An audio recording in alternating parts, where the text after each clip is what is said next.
Plum cake बनवायचा आहे पण घरात साहित्य नाही किंवा ऑर्डर आले, कसा बनवून देऊ, बराच दिवस लागतात किंवा बराच वेळ लागतो, मला जमेल का, अशी भीती वाटते का?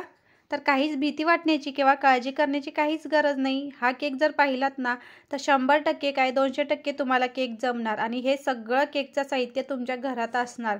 हा केक बनवल्यानंतर हे तुम्हाला समजेल. चला मग एकदम अवघड वाटणारा केक सोपा करून बनवूयात, ते पण साखर न वापरता बरं का. एकदम जाळीदार आणि कुसकुशीत असा केक, हात लावता क्षणी तुटतोय ना. चला तर मग अवघड वाटतोय तर सोपा करूयात. एका प्लेटमध्ये मी चेरी घेतले, टुटी फ्रुटी, पिस्ता, काजू बदाम आणि मनुके.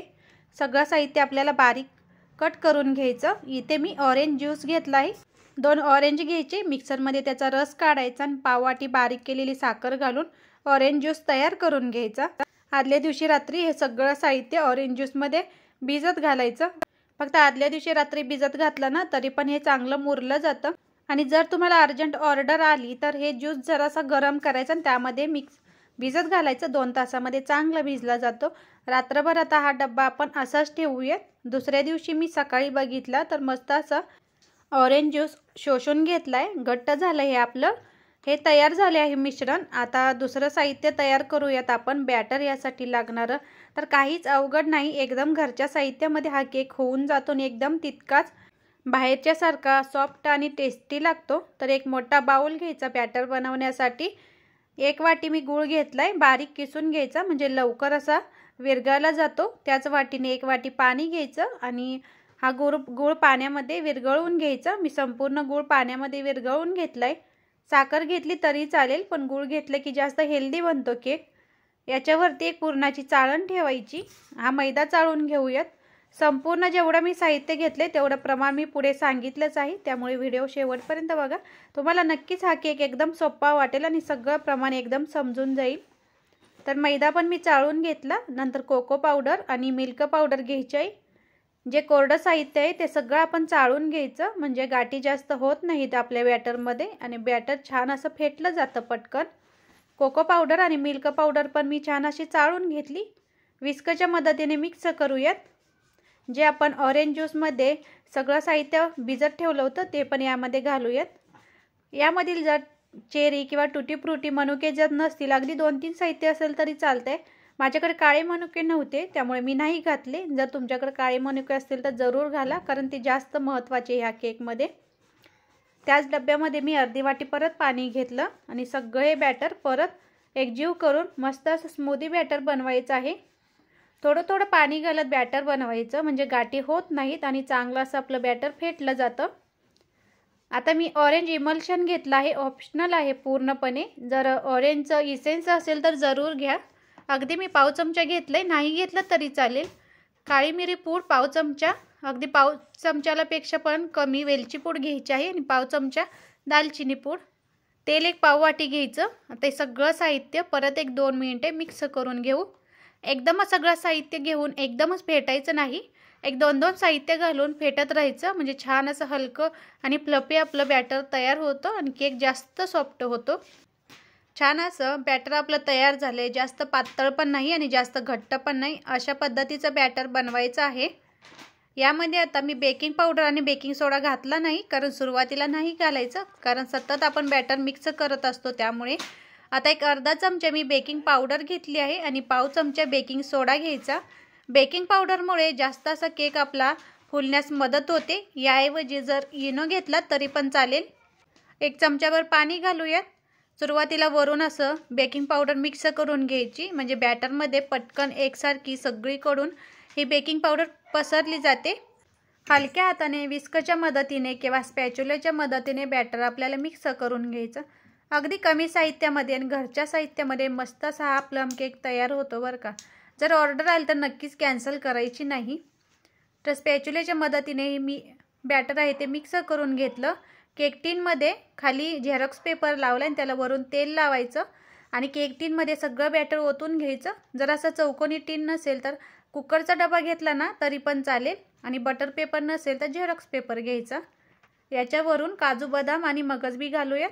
जर नाही घातले तरी चालतील, तसं पण केक फुलल्यावरती हे आतमध्येच जाऊन बसणार आहेत. पण आपला जीव राहत नाही ना, त्यामुळे वरून थोडंसं गार्निशिंग करण्याची इच्छा तर होणारच ना. तर मस्त असं मी पण गार्निशिंग केलं, पण नंतर दाखवते काजू बदाम कुठं लपून बसले ते. आता एका पातेल मी गरम करून घेतलं आहे. एक 10 मिनिटासाठी पातेलं गरम करून घ्यायचं, किंवा कढई ठेवली तर कढई गरम करून घ्यायची. त्यामध्ये स्टँड ठेवायचं आणि वरून हवा जाणार नाही अशी प्लेट ठेवायची. एक 50 मिनिटासाठी मी केक बेक करून घेतला आहे. आपला केक बेक होतोय तोपर्यंत यासाठी जे जे मी साहित्य घेतलं होतं ते सांगते, ग्रॅममध्ये पण आणि वाटीमध्ये पण. तर 200 ग्रॅम मैदा, 150 ग्रॅम किसून घेतलेलं गूळ, 30 gram milk powder, 25 gram cocoa powder, 2 gram baking powder आणि पाव चमचा बेकिंग सोडा, ऑरेंज इसेन्स, काळी मिरी पूड, दालचिनी पूड पाव चमचा आणि 1 चमचाभर मगज बी.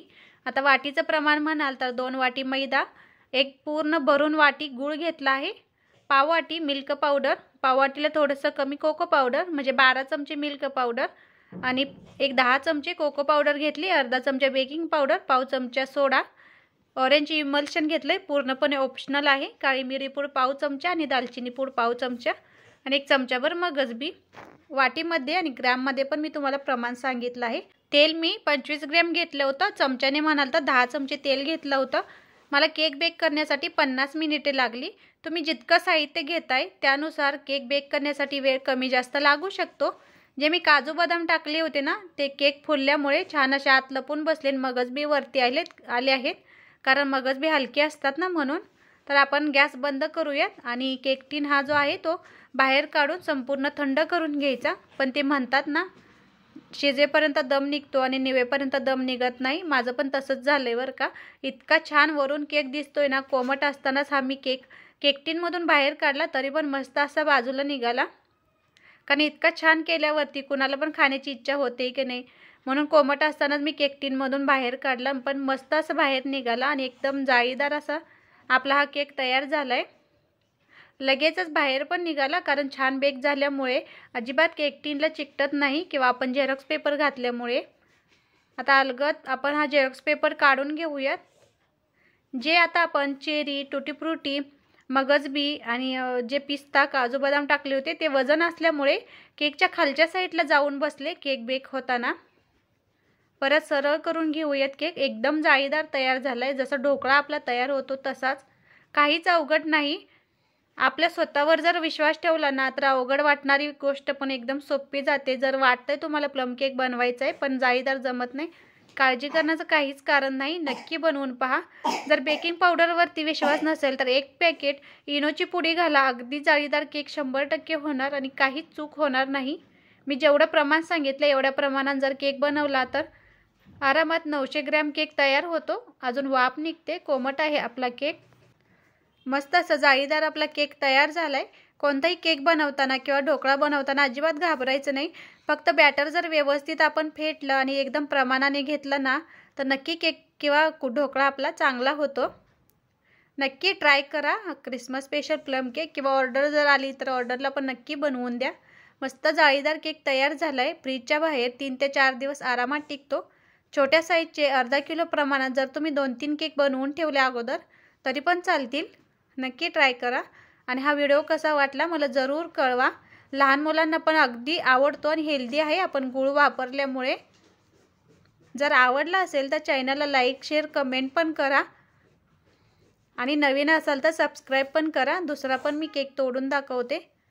फ्रीजच्या बाहेर हा केक आरामात राहतो 2-3 दिवस. नक्की ट्राय करा आणि माझा हा व्हिडिओ शेवटपर्यंत पाहिल्याबद्दल तुमचे सगळ्यांचे मनापासून धन्यवाद.